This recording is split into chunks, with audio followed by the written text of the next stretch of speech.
Pasi që gjykata e apelit e ka kthy dy provat, dy raportet policor mbi telefonave, me thonë prap në gjykim, na e kemi ekspektu atë gjykimin dënues.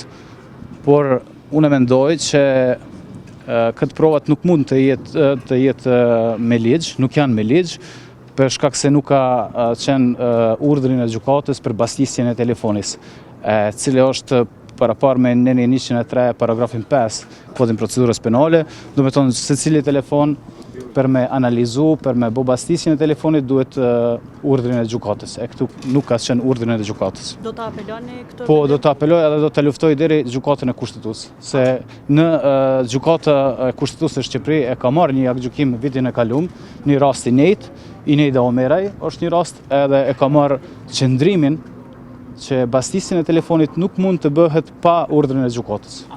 Ju faleminderit.